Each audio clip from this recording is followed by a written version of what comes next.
Hello, Alex Sasser here, hosting another episode of Touching Lives with Dr. James Merritt.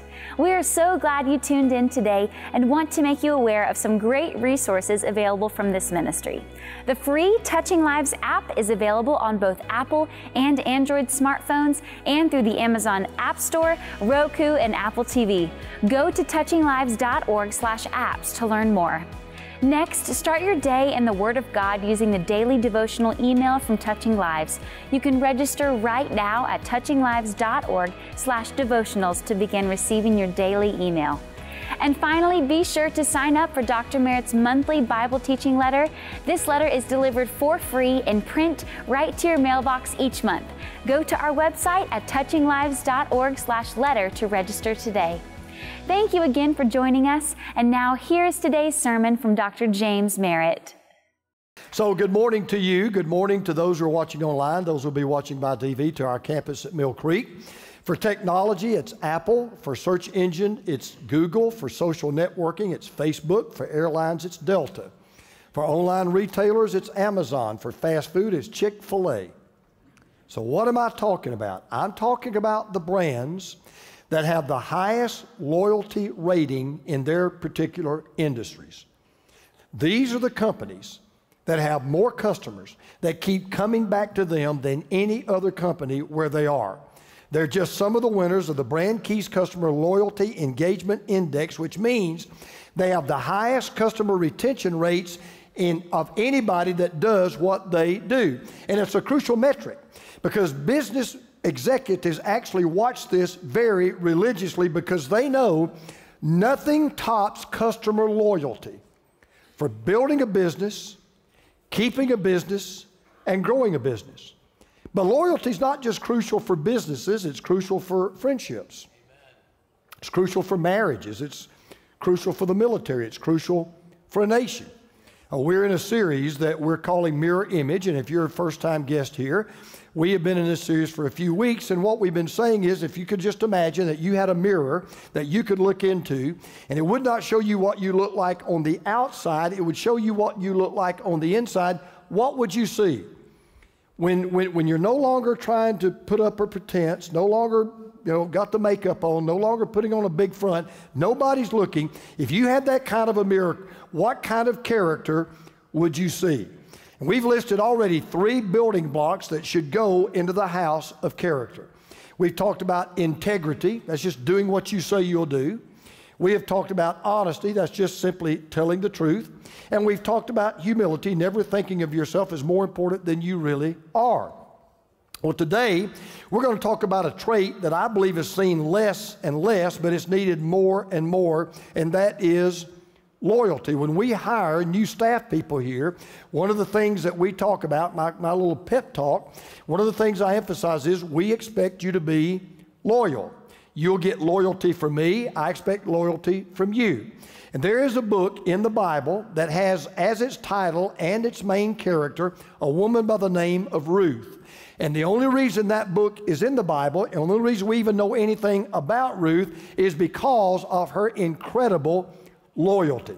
So to show you where we are today, Ruth is such an easy book to find. You go to Genesis, Exodus, Leviticus, Numbers, Deuteronomy, and then Joshua, Judges, Ruth. And I've been telling Joshua he ought to stop, but Joshua, Judges, Ruth, okay? So I know you'll get that in about 2 minutes. Okay, we're here in the book of Ruth. We're in Ruth chapter 1. Let me tell you about Ruth. You may not know the story. It is absolutely one of the greatest love stories, not just in the Bible, but in all of history.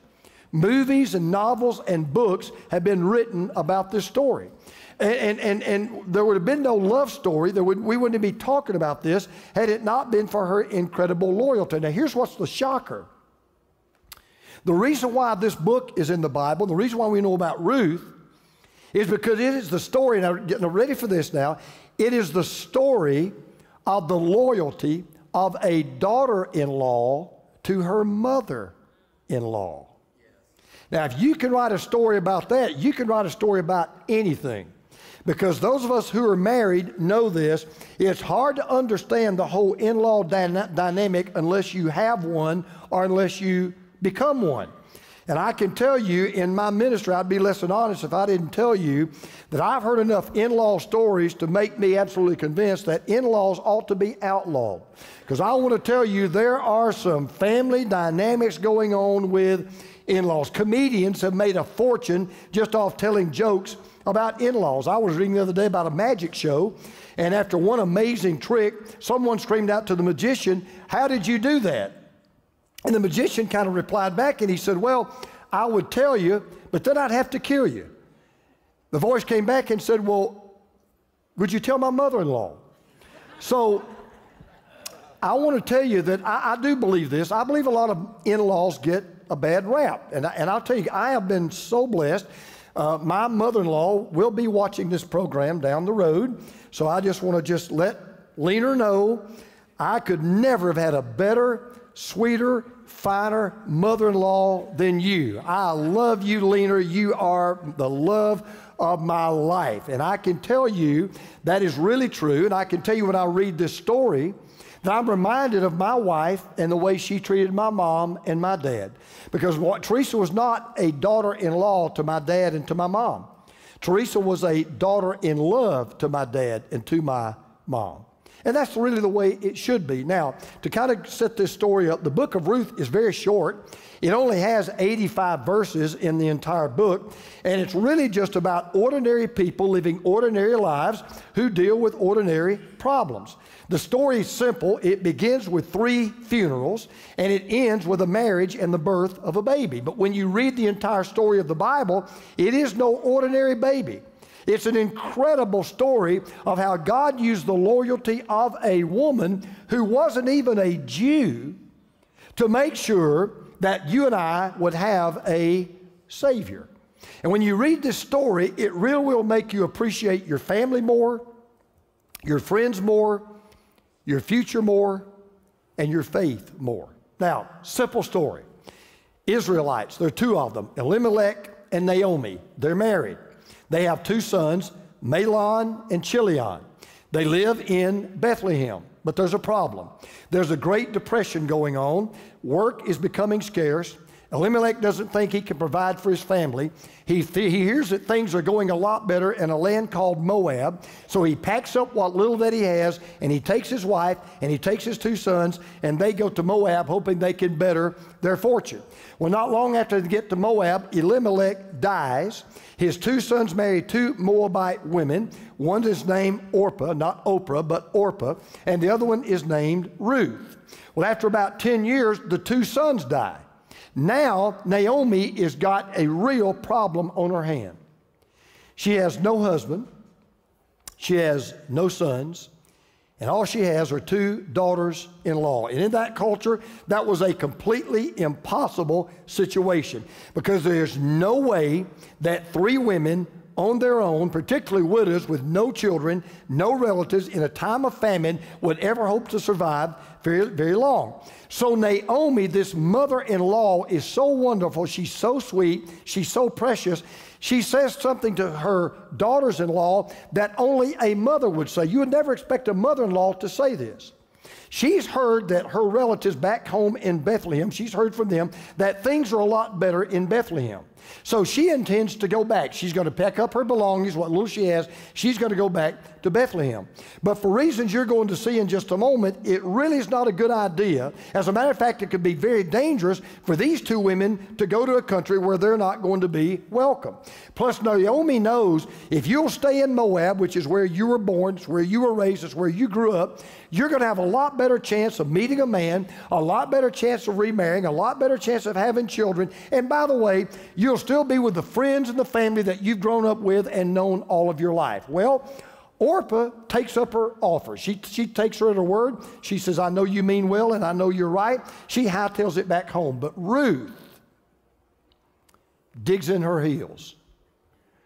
She says to her mother-in-law words that have become so famous. They're used in weddings. They're put on necklaces. They're put in rings. It is absolutely one of the greatest statements and definitions of loyalty you will ever find. As a matter of fact, the whole story of this book hinges on what she says to Naomi. Listen to this. But Ruth replied, Don't urge me to leave you or turn back from you. Where you go, I will go. Where you stay, I will stay. Your people will be my people, and your God, my God. Where you die, I will die, and there I will be buried. May the Lord deal with me, be it ever so severely, if even death separates you and me. And when Naomi realized that Ruth was determined to go with her, now that's what in the literal Hebrew it says, when Naomi realized that she was talking to a wall, she stopped urging her. Do you want to know what loyalty sounds like? Play those words over again. You want to know what loyalty looks like? Get a picture of Ruth in your mind. You want to know what loyalty smells like? Let the words of the aroma of those words kind of linger in the air. Because in those beautiful words that this daughter-in-law says to a mother-in-law, she tells us 4 ways we ought to be loyal every day of our life. Number 1, we should be loyal to our family. Be loyal to your family. Now, Ruth's loyalty begins where the seed of loyalty is always planted, fertilized, and grown, and that is in your family. Listen to what Ruth says. But Ruth replied, don't urge me to leave you or turn back from you. Where you go, I will go, and where you stay, I will stay. Now, we read those words and we go, how nice. Isn't that sweet? I can't believe that daughter-in-law would be so loyal to her mother-in-law. What you don't realize, if you don't know the background of the story, is just how much those words are going to cost Ruth to say them. Because remember, she's in the worst state any young woman could be in. Number 1, she's not married, she's a widow. Number 2, she's childless, has no children. Now, in that culture, younger women who were widowed were encouraged to find a husband as quickly as possible. But there's a problem.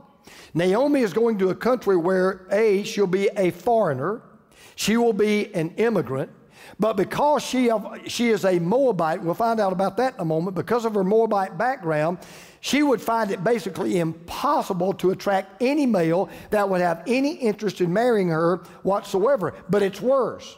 If she goes to Israel, she will be condemned for marrying someone out of a pagan, or he would be condemned for marrying someone out of a pagan background and a country that was at enmity with Israel. So when you think about Israel and Moab, think about America and North Korea. That's what you're talking about. I mean, they hated each other. And then she would be condemned for marrying a Jewish man, and she would be criticized and castigated for taking advantage of her Jewish mother-in-law. So here she is, she's going to give up everything, her country, her social standing, her friends, her relationships, her chances of remarrying, her chances of ever having children, all to spend the rest of her life with a woman she is not even physically related to. It is unbelievable. Oh, and by the way, her mother-in-law has nothing. At best, they're going to struggle to make ends meet. You say, man, how do you explain that? There's only one explanation. When Ruth married Naomi's son, in her heart, if not verbally, here's what she said. You're not going to be my mother-in-law. You're going to be my mother in love. Amen. And I'm not going to be your daughter-in-law. I'm going to be your daughter in love. And the point is, whether it's your mother or your mother-in-law, your brother or your brother-in-law, your son or your son-in-law, your daughter or your daughter-in-law, we should be loyal to our family. One of the things that's made us so wonderful, and has honored it, I made a promise to Teresa. We got married, March will be 43 years. We got married 43 years ago. I told her, when we get married, your parents become my parents. Your brother becomes my brother. Your sister becomes my sister. We made exactly the same promise to each other. And I don't have to get into this. You know this. There would be some families listening to me right now that would be absolutely transformed in your personal relationships if you totally changed your attitude in that way toward your quote-unquote in-laws. Be loyal. Be loyal to your family. I've told my boys, you know, I've said to the boys, you know, as you get older, you start thinking about, hey, my time's getting shorter, and nobody knows how long you're going to be here. So one of the things I've said to my boys is, as they've gotten older, I said, now I want you to be like my brothers. I've got two brothers, you know that. One is here. In fact, they're both here every morning at the first service. And we're brothers. I mean, we're like that. We're like, I was going to say the Three Stooges, but that's such a bad analogy. But we're tight, okay? We're really tight. And I told my boys over and over, and I said, guys, when I'm gone, I'm telling you right now as your dad, you three brothers stick together. You three brothers stay together. You always live like brothers, and you always love each other like brothers, because that's what we do in our family. We're loyal to our family. Be loyal to your family. Number two, be loyal to your friends. Be loyal to your friends. Ruth goes on to say, where you go, I will go. Where you stay, I will stay. Then she says this, your people will be my people. Now, when she said your people will be my people, she wasn't just talking about Naomi's family. She was talking about Naomi's friends. She said, your people. I mean, Naomi, I'm talking about the people that you grew up with. The people you went to school with. The people that you know. They're going to be my people. They're going to be my friends. Because what Ruth was saying to Naomi was, Naomi, I'm not just your daughter-in-law. I'm your friend, and I am your friend forever. And that leads me just to say this. The one thing that separates your forever friends from your fair weather friends is loyalty. So that's one of the things you ought to teach your kids is how to evaluate real friendships. You know, one of the biggest trouble our kids can get into, this is true of all of us, one of the biggest troubles, you know this because we worry about it, are the friends that your kids choose to hang out with and the friends your kids choose to have. Now, I believe that all of us ought to have unsafe friends, and, you know, that's not where I'm going. What I am saying is this. We need to teach our kids, how do you evaluate a friend? So don't just ask, well, are they fun to be with? They may be fun to be with, may not be a good friend. Well, they're nice when I'm with them, well, they may be, but they may not be a friend. Well, they make me feel good. Well, they may make you feel good. They may not be a friend. And please, don't evaluate a friend on how many Instagram followers he or she has. That is just, I mean, you know, ask yourself this question. Do I really believe this is the kind of person that would stand by me if the bottom of my life fell out? Do I really believe this is the kind of person that would come to my house when they just shut the electricity off? When Ruth said these words to Naomi, Naomi knew, Ruth, you're not just a daughter-in-law. You're a friend that would stick closer than a sister. And Naomi knew something. You know, you never learn who your friends are in prosperity. You never learn who your friends are when things are going good. You learn who your friends are when you're in adversity. And so that leads me to say this, and I've said it several times, but it's always good to repeat it. I don't mean to burst some bubbles in this room, because some of you I know think, you know, that you know, you're God's gift to the human race, and that's okay. But let me just kind of help you on one thing. None of us, including me, none of us has as many friends as we think we have. I mean, I'm just telling you right now. And by the way, for all you Facebook fanatics out there, I don't know if you know this or not. I just found out the other day. I thought it was kind of funny. Did you know that Facebook caps the number of friends you can have at 5,000? Can I just let Facebook in on a little secret? Nobody has 5,000 friends. Can I let you in on a secret? You don't have 1,000 friends. You don't have 500 friends. At least not what you think you do. By the way, if you ever exceed the limit on Facebook, you know, the number of friends, they'll send you a message, you have too many friends. Wrong message. Here's what they ought to send. You got a lot fewer friends than you think you do. Because that really is true. You know, there's an old saying, you can't have too many friends, but the real truth is, nobody has as many friends as they assume they do. But when you find a friend and you say, this is a real friend, be loyal to that friend. Exactly. If the whole world walks out of their house, you walk in. Yes. If the whole world turns their back on your friend, you have their back. One of my favorite stories, 3 months after Bill Clinton's scandal broke with Monica Lewinsky, Time magazine was celebrating their 75th anniversary with this big dinner in New York City. And 1,000 people had been invited to come to the event, and everybody had been assigned a table. Well, Joe DiMaggio, the former great center fielder for the New York Yankees, had been assigned to sit next to President Clinton. Joe DiMaggio wrote the committee and said, I don't want to sit next to President Clinton. I don't like President Clinton. I don't respect President Clinton. I don't want to sit next to him. Move me from that table. Billy Graham got wind of it. Billy Graham wrote to the committee and said, would you please give me the privilege and the honor of sitting next to the president? Because he was President Clinton's friend. When President Clinton's approval rating was at its lowest, Billy Graham's loyalty rating was at its highest. Be loyal to your friends. And the next one's kind of hard to just understand at first. Stay with me. Be loyal to your faithfulness. Now, let me tell you what I mean by that. Ruth says to Naomi, where you die, I will die, and there I will be buried.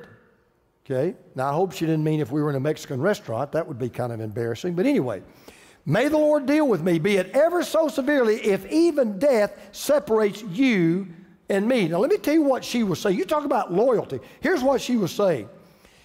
Even if it costs me my life, I'm not going to leave you. I am not going to forsake you.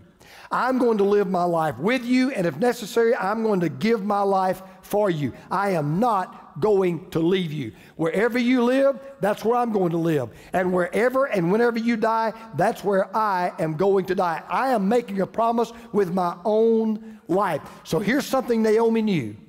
Naomi never, ever had to worry that if they get to Bethlehem and things are going bad, the fire gets too hot, the food gets too low, the money totally runs out, that Ruth would abandon ship and go back to Moab. She had made a lifetime commitment. Naomi, you'll never be alone. I may be the only person with you, but I will be one person that will be with you. I will never leave you. I'm making a promise on my life, with my life, and I intend to keep it until I die. And I just say all that to say this. She was basically saying, Naomi, I'm going to be faithful to what I'm telling you, so much so that I'm putting my life on the line. And we need to learn to be loyal to our convictions and what we believe. We need to learn to be loyal to our promises and what we say we will do. We need to learn to be loyal to our lenders to pay what we owe. We need to learn to keep our vows when we get married and be loyal to our vows. We need to be loyal to stand up for what we think is right and stand against what we think is wrong. We need to be loyal to our faithfulness. You know, can I just say this? And I get it, I understand the day and age in which we live. Wouldn't it be great? Wouldn't it really be great if we could go back to a day when you didn't need to sign 15,000 pages of a contract to buy something? You could just shake hands and just know, I'm giving you my word, I am making a promise, and I will be loyal to what I promised. True story. There were two men, one was named Jim, one was named Philip. True story. They grew up together, grew up next door to each other, became best friends. They went to elementary school together. They went to high school together. They did everything together. They went to college together. They joined the Marines together. And in World War II, they were sent to Germany, and they fought side by side together. Well, their platoon got into one particularly fierce battle, and the battle was not going very well, so the commanding officer gave the command to retreat. Well, as they were retreating, Jim looked around and noticed he didn't see Philip. He didn't see his buddy. He was nowhere to be found. So he ran to his commanding officer and he said, look, I've got to go find my friend. And his commanding officer said, no, you can't go back. It's absolute suicide if you try to go back. I command you to retreat. You'll do what everybody else is doing. Jim literally turned his back on his commanding officer and disobeyed him and ran back into the fray of battle. His heart was pounding, bullets are whizzing by, bombs are exploding, everybody else is running, but he's out there in the middle of that battlefield calling for his friend. Philip, where are you? Philip, it's Jim. Philip, it's me. Philip, where are you? About an hour later, his platoon couldn't believe it. Here came Jim staggering back across the field, carrying the limp, dead body of his buddy Philip. His commanding officer was livid. He came running up to him. He said, you disobeyed my order. You risked your life for nothing. Your friend was dead. I told you he was dead. I told you there was nothing you could do, and you went just the same. And Jim looked at his CO and he said, sir, with all respect, you're wrong. He said, what do you mean I was wrong? He said, I got there just in time. Because Jim's last words to me just before he drew his last breath were, Philip's last words to me just before he drew his last breath were, Jim, I knew you would come. I knew you would come. See, that's loyalty.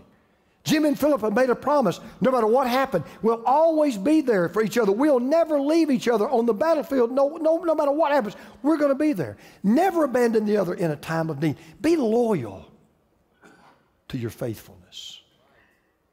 But everything I've just said really won't do you much good, and it really probably won't happen in your life unless you're loyal to one last thing. As a matter of fact, it's the most important part of any loyalty. And that is, be loyal to your faith. By far the most important thing that Ruth says speaks of the most important loyalty you will ever have, and that's the loyalty she expressed to God. Because I want to show you the biggest, most life-changing, unbelievable thing that Naomi heard her say. Listen to this. Your people will be my people, and your God, my God. Now, you talk about going all in. You talk about selling out. Let me tell you what Naomi had done.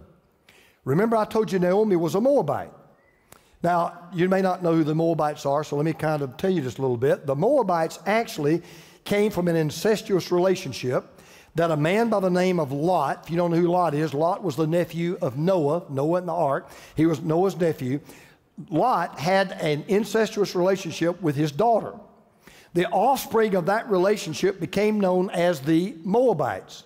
They entered into paganism. They worshiped false gods. They were guilty of polytheism. They worshiped a lot of false gods. They used eroticism in their religion. They used temple prostitutes. They even offered human sacrifices, their own children, on the altar to practice their religion. The Moabite culture epitomized everything that the Israelites would hate and despise. If you were an Egyptian, you could become an Israelite. If you were an Edomite, you could become an Israelite. If you were I'm trying to think of, let's just say a termite, you could be a part of the Israelites. But the law was laid down for Moabites. Now listen to this. No Ammonite or Moabite or any of their descendants may enter the assembly of the Lord, not even in the 10th generation. For they did not come to meet you with bread and water on your way when you came out of Egypt.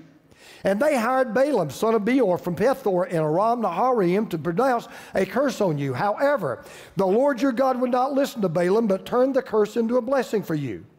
Because the Lord your God loves you, do not seek a treaty of friendship with them as long as you live. For 10 generations, 400 years, God had laid down the law. No Moabite, no descendant of a Moabite could ever enter into the assembly of the Lord. Now that time has already passed, but the curse still lingers in the air. So here's a young woman who has everything going against her. She has every reason to reject God. Her past is against her. She was raised in a pagan family. She worshiped pagan gods. Her present was against her. All she had was a mother-in-law, no husband, no children, no source of income. Her future was against her. She's about to go to a land and a people where her very ethnicity would be a curse word. A no welcome sign would be put up all of the neighbors' homes. She's about to go into a country where they're going to let her know right up front, I don't want you, if you ever have kids, I don't want them to have anything to do with my kids. I don't want you to meet me when I'm on the street. You won't be invited to the neighborhood parties. You're not going to be invited to anything that we have in the neighborhood. Don't speak to us. Don't talk to us. We don't like you. We hate you. We don't want you here. Go back to where you belong. All of that was true. But she said, I'm going with you, Naomi, because your God has become my God. 10 years she had lived with this woman named Naomi. And for 10 years, she saw a woman say things she'd never heard a woman say. She saw a woman act like she had never seen any other woman act. She saw a woman worship like she had never seen any woman worship. She saw a woman that didn't worship a pagan god that she was afraid of and tried to appease because she was afraid that God hated her. She worshiped a God that actually loved her, cared for her, wanted her to be a part of his family. And in all those years, her heart began to be warm. And we're not told when it happened. We're not told exactly how it happened. We're not told exactly where it happened. But somewhere along the line, her life had been radically changed by the God of Abraham and Isaac and Jacob. And she had made a decision not just to turn away from her family, not just to turn away from her friends. She had made a decision to turn away from every other false god she had ever known and every other false god her family had worshiped. And she put everything on the line to worship the one true God. It is one of the most courageous confessions of faith you'll find in the Bible. Your God will be my God. Now here's what's going on. Watch this. This is where you come in. She says, I'm going to leave my blood relatives for you, although we have no blood connection at all. You say, wait a minute. I thought you just said back in point 1, be loyal to your family. I did. Now you're telling me that she's doing a good thing by leaving her blood family and going to be with someone she is not physically related to. Yes, but here's why. Because she learned something that I want you to learn.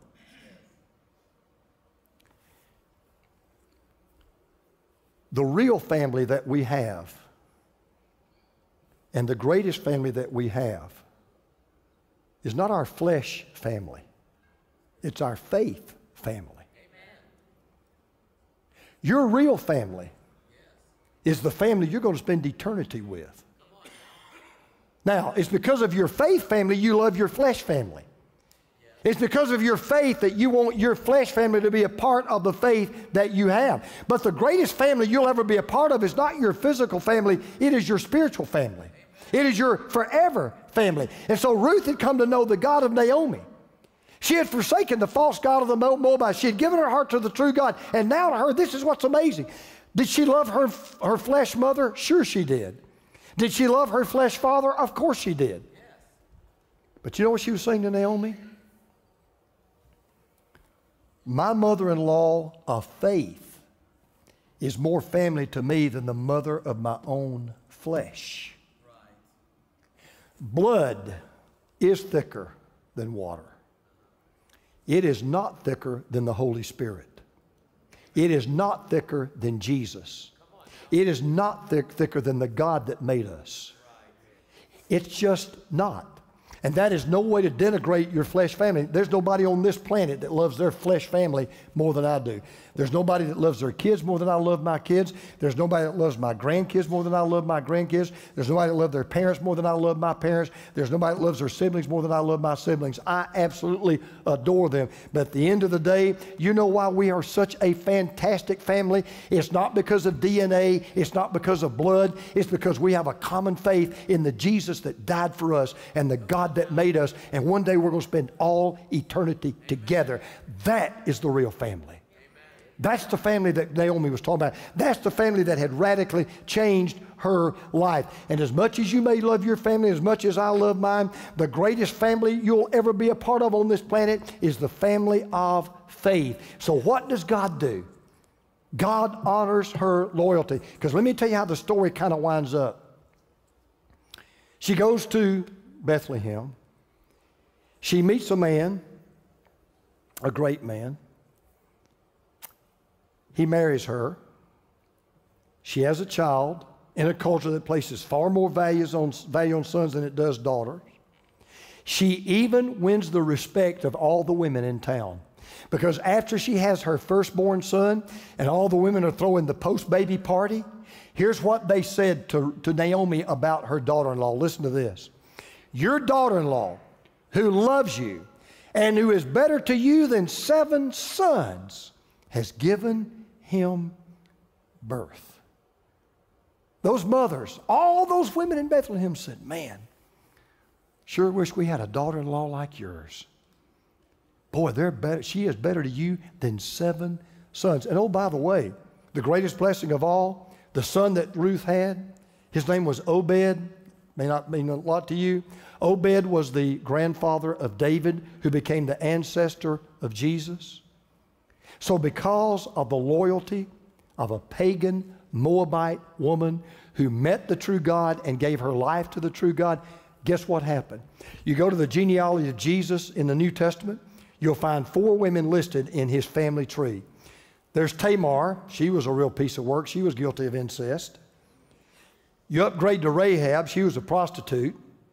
You go first class with Bathsheba. She was an adulteress. And then you got Ruth. She was a Moabite.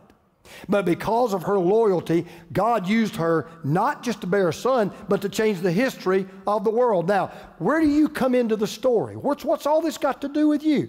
Okay, you ready? Our God is a loyal God. He keeps his promises. He will never turn his back on us. He will never forsake us. He will stay in your house when the whole world walks out. He doesn't have to walk in when the whole world walks out. He never leaves. He says, I will never leave you or forsake you. Now, if that is true, and you say you know that God and you love that God, then let me just make it very plain.